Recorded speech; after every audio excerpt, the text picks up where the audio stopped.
Hi everyone, this is Josh, and I want to tell you a story. It all started a few years ago when I was watching an Apple keynote presentation.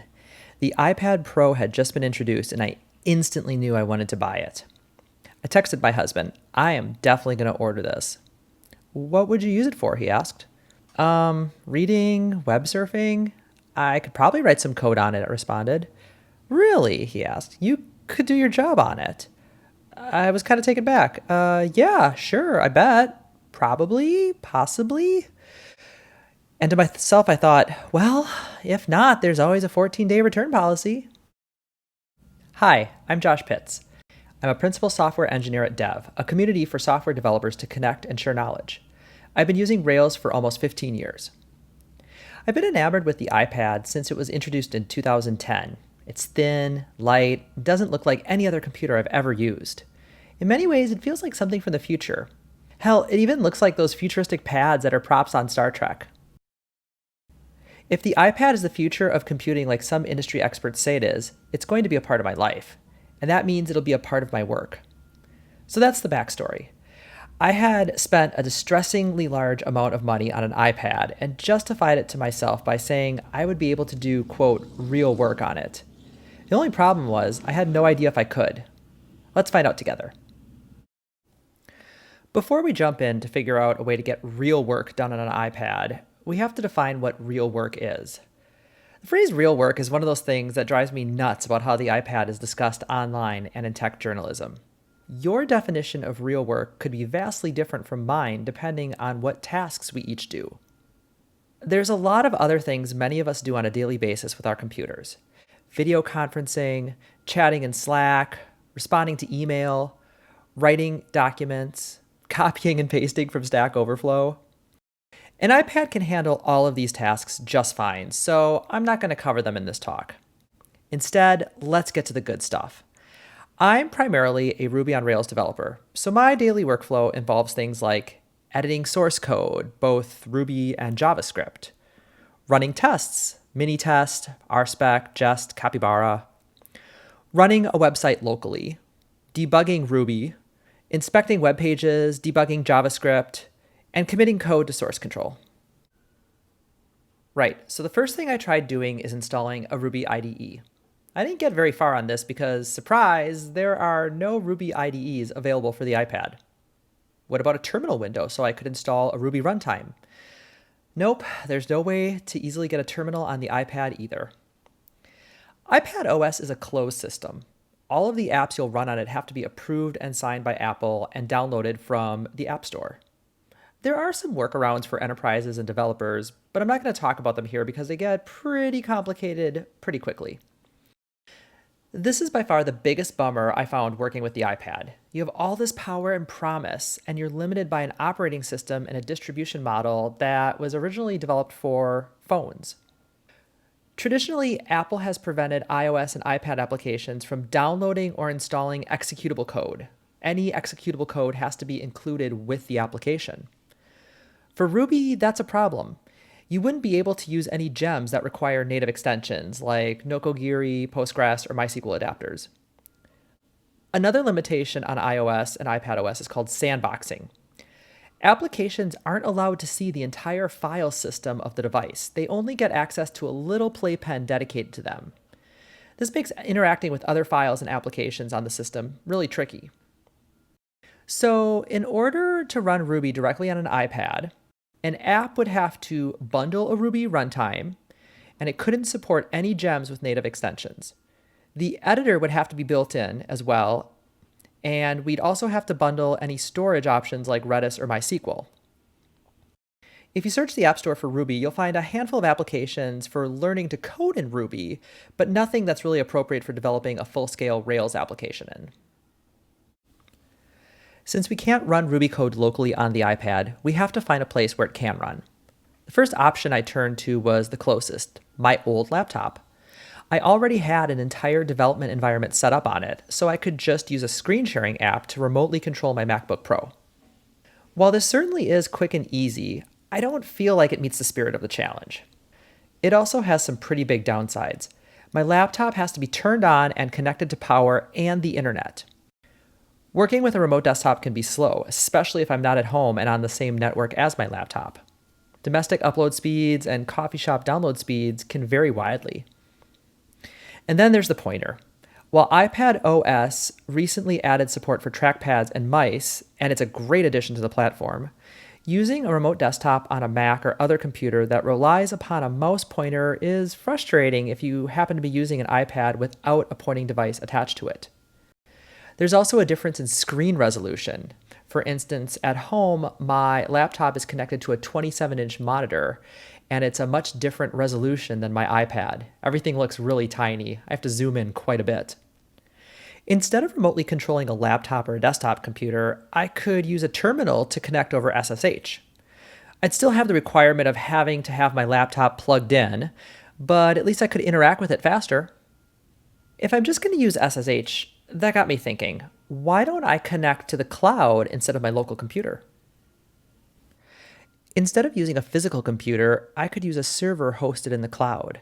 There's lots of options out there, but I'm using a server hosted by DigitalOcean. For a small fee, I'm able to spin up a Linux-based server in the cloud and connect to it via SSH. My server is running Ubuntu, a fully featured Linux system that can run Ruby. I'm using a great SSH client for the iPad called Prompt. And since this is just a Linux server, I can install Postgres, Redis, and all the other things I use on a daily basis to develop with Ruby on Rails. Spinning up a Puma server exposes a website I can get to via the server's public IP address. I even registered a domain name so I could use that instead of an IP address when I connect. This is great, but there are a couple of downsides. Of course, none of this is free. I have to pay a monthly fee for this server. Secondly, I need to have a network connection to use this setup. If my cloud server provider or my local network goes down, I can't do anything. And since I'm constantly using a network connection, there's a noticeable hit on my iPad's battery life. A second problem is related to the way I'm connecting to my server via SSH. SSH is great, but it can be somewhat fragile. You have to maintain a consistent connection. If your device loses network connectivity or goes to sleep, you lose the SSH connection. And over high latency networks like, say, a cellular connection, SSH performs pretty poorly. SSH is also tricky on the iPad due to the way apps run in the background on iPad OS. Unless an app is using an approved background service like playing music or monitoring your location for GPS, the operating system can and will aggressively stop an app that's running in the background after a few minutes. Now, for most apps, this isn't a problem. It's an iPad OS design pattern to constantly save a user's work and design around an app being terminated by the operating system at any point in time. But for SSH, this is a problem. It means in most SSH client apps, your connection will die if the app is in the background for more than a few minutes. There are ways to work around this in Linux. You can use a screen session or you can use tmux. I've chosen to use a utility called Mosh. It's a drop-in replacement for SSH that performs quite well over mobile connections. I installed the Mosh package on my cloud server, and I'm using a terrific iPad OS Mosh client called Blink. It works really well. Terminal sessions to my cloud server last in the background, and they perform really well over slow network connections. Mosh isn't perfect. There isn't an easy way to scroll back to see terminal output, for instance, but for about 90% of my use cases, it works really well. Executing Ruby code on a local laptop has its pros and cons, as does running on a cloud-based server. In researching places to run Ruby, I came across a really intriguing idea, the Raspberry Pi. The Raspberry Pi is a small, inexpensive, single-board computer about the size of a deck of playing cards. The latest version, the Raspberry Pi 4, includes USB-C connectivity. The iPad Pro also has a USB-C port. Could the Raspberry Pi somehow be hooked up to an iPad Pro? Well, it turns out it can.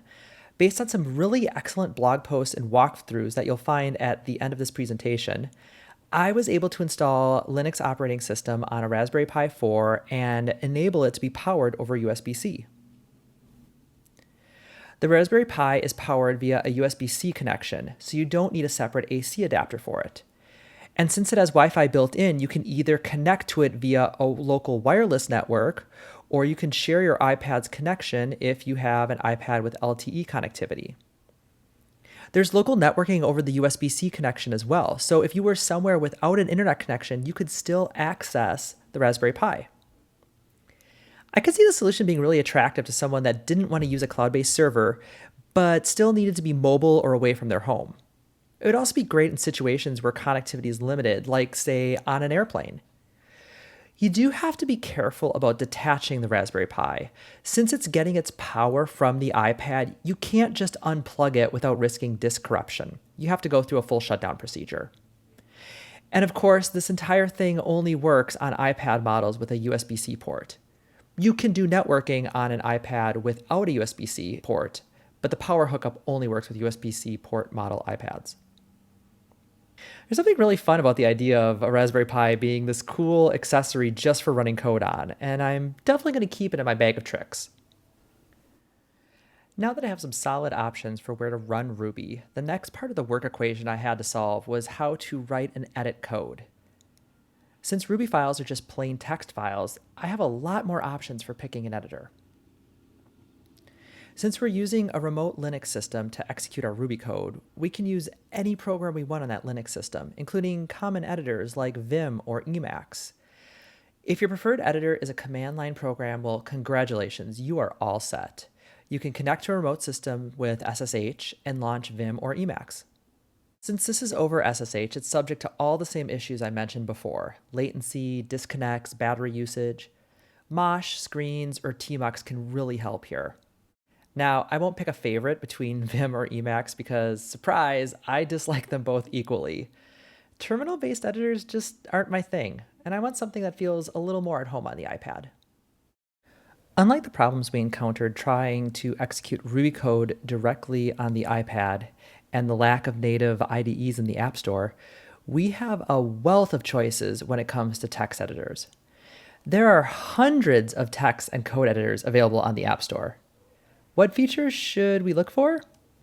Well, since we're executing Ruby files on a remote system, it's important that the editor be able to directly edit files on that remote system. So any editor we're considering should support FTP. I'm a huge fan of Atom and Visual Studio Code on the desktop, so it would be nice if the editor I'm using on the iPad included quality of life features like code syntax highlighting, file browsing, and navigation by symbols. The editor I settled on is called GoCoEdit.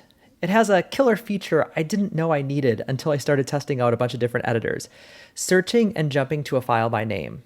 As it turns out, I navigate my code base by file name a lot, so this is a really essential feature for me to jump around quickly.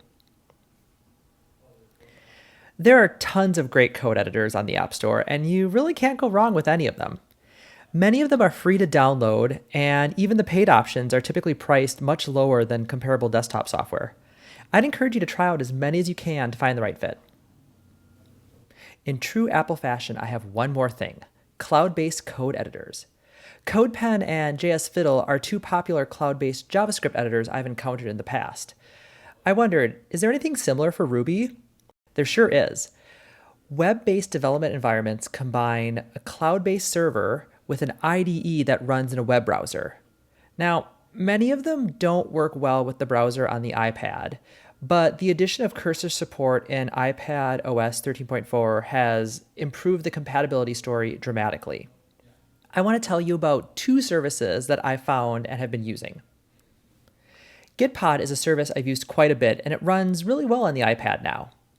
After cloning a GitHub repository there, Gitpod starts up a server in their cloud, and you see an interface that's similar to Visual Studio Code. It's actually running some open source parts of Visual Studio Code under the hood. It's pretty incredible. You have an entire Linux stack, a terminal, a code editor, and even a browser preview all running in your web browser. It's not perfect, however. One of the big gotchas is that it's a paid product, just like any other cloud host. And of course, it's dependent on having a network connection. On the free tiers, your development environment can be shut down when it's not running. And speaking of development environment, if you don't want to painstakingly install Ruby, MySQL, and other tools every time you spin up a new editor, You have to master the dark art of Docker configuration to tell Gitpod which services to spin up. Now, last month, GitHub announced a similar product called Codespaces, which is their take on a cloud-based editor. I was given beta access and I've been experimenting with it. It runs very well on the iPad, and of course, there's great integration with the rest of GitHub. There's no pricing information available yet or a general availability date, but based on my experience so far, I like using it even more than Gitpod. If you're interested, I would definitely hit up the beta link. So after all the research and experimentation I did, something happened that I wasn't expecting. Not only did I find a way to code Ruby with an iPad, I found multiple ways to do it. To help sort it all out, I've summarized the options in this matrix. The main decision points you need to make are, where are you going to run Ruby, and what are you going to use to edit your code? The best method for you is going to depend on how much you value speed versus ease of use versus cost versus mobility.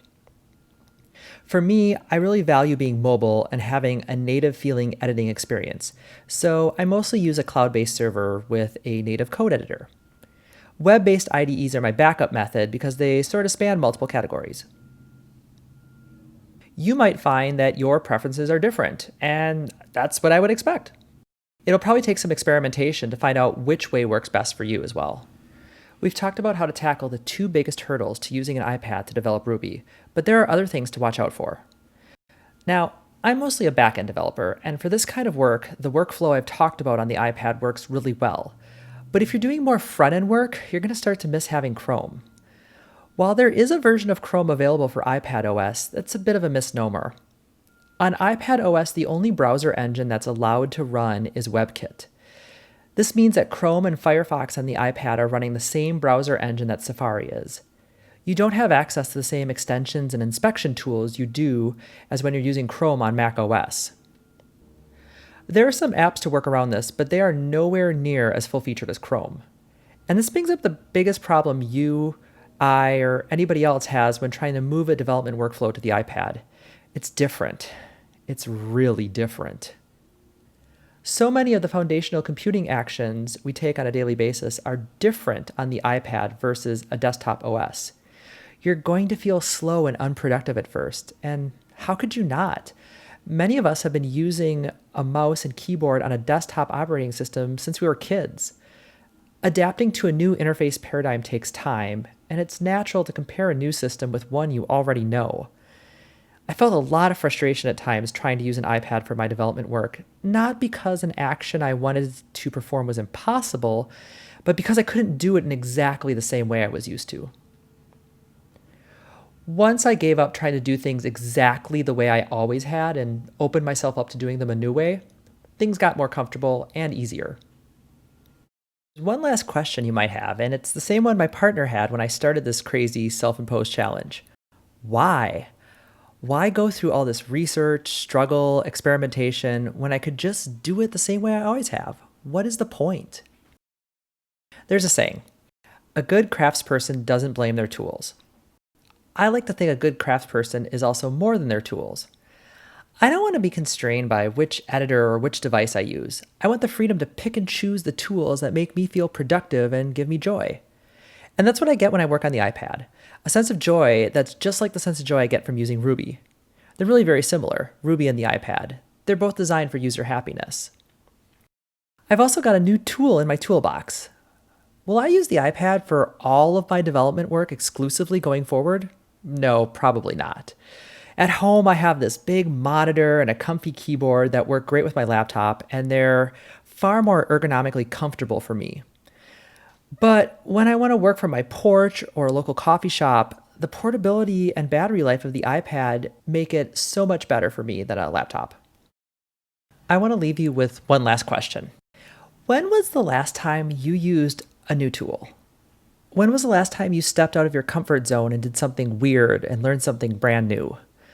Learning to use an iPad for my development workflow has helped me realize how much I took my existing tools for granted. I have a new appreciation for those tools, and I have a brand new tool in my toolbox. That's my challenge to you. Go try something new. Maybe it's using an iPad to write code. Maybe it's installing Linux on your desktop computer. Maybe it's using a new gem or even a new language. But whatever it is, challenge yourself to learn a new tool and get uncomfortable. You'll be surprised how much you grow. Here you'll find links to the references and resources that I used to write this talk.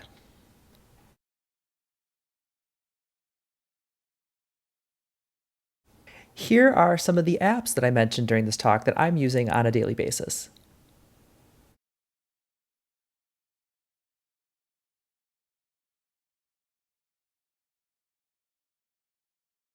Here are some of the great apps that I didn't get time to mention in this talk, but you should definitely check out.